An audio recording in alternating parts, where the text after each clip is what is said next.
नमस्कार दोस्तों, हमारी आज खास पेशकश जिससे हम भारत पूर्व में जारी तनाव, खासकर ईरान और इजराइल के बीच गहराते संघर्ष पर पिछले कुछ एक दिनों में दोनों देशों के बीच हमले और जवाबी हमले तेज हो गए, जिससे क्षेत्र में अस्थिरता और बढ़ती जा रही है। आइए जानते हैं कि क्या पूरा मामला है। इजराइल के हमले, ईरान पर भारी नुकसान।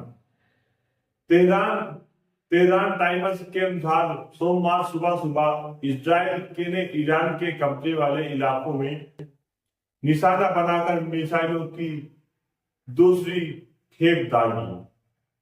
संघर्ष की शुरुआत के बाद यह 10वीं बमबारी थी।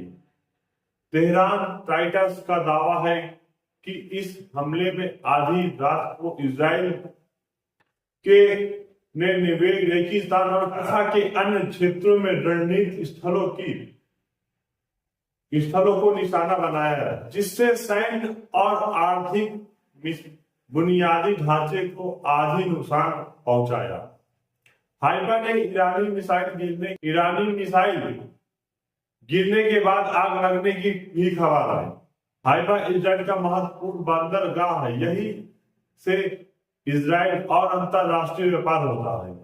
इजराइल के 72 घंटे में हमले का लेखा जोखा है कि पिछले 72 घंटों में इजराइल ने ईरान के हर मुमकिन इंटरसेप्शन और टारगेट जानी और सैन्य अड्डों और मिलिट्री इंस्पेक्शन और को निशाना बनाया गया। इजराइल को तेहरान से मौजूद जमीन से हवा से मार करने वाले मिसाइल लॉन्चर को भी उड़ा दिया गया है।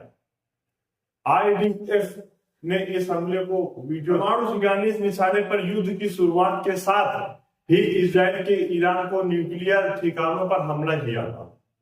इजराइल हमले का पहला टारगेट नाजाद परमाणु के साइट पर था। इजराइल का दावा है कि उसके हमले पे नाजाद यूरेनियम संवर्धन की मशीनरी को भारी नुकसान पहुंचा था। इजराइल के इस्तीफान और फोड़ों को भी परमाणु साइट पर हमला किया। हालांकि यह नुकसान की जानकारी सार्वजनिक नहीं है। इजराइल ने न्यूक्लियर साइट के अलावा ईरान की मिलिट्री साइट पर भी हमला किया और जबरदस्त नुकसान पहुंचाया। अन्य सैन्य ठिकानों पर नागरिक का नुकसान काफी हुआ। तेहरान और अन्य शहरों में सैन्य ठिकानों पर हमला हुए, जिसमें मिसाइल उत्पादन सुविधाएं शामिल हैं। दक्षिण ईरान में 1 किलोमीटर की रिफाइनरी में भारी विस्फोट हुआ है। में 2 मिसाइलें बेस बुरी तरह से तबाह हुई। ईरानी परमाणु वैज्ञानिकों को निशाना बनाया गया। इजराइल ने ईरान के कई परमाणु वैज्ञानिकों को भी मार डाला, जिनमें से नैतिक विज्ञानी मोहम्मद तेहरान के पूर्वी प्रमुख हरबंधु अवस्थी, दामी साइड में बेहतरौती विश्वविद्यालय में परमाणु इंजीनियरिंग के प्रमुख अब्दुल हामिद, इंजीनियरिंग के प्रोफेसर अहमद रेजा, जुल्फिकार, अमीर हुसैन का फकी, परमाणु वैज्ञानिक अली बकाई करीमी, परमाणु वैज्ञानिक फकी परमाणु और वैज्ञानिक सैयद बोरजी शामिल है।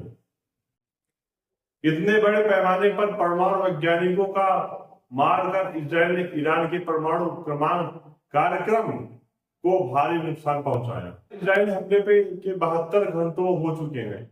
इस हमले में 406 ईरानियों की मौत हो चुकी है, जबकि 654 लोग घायल हैं।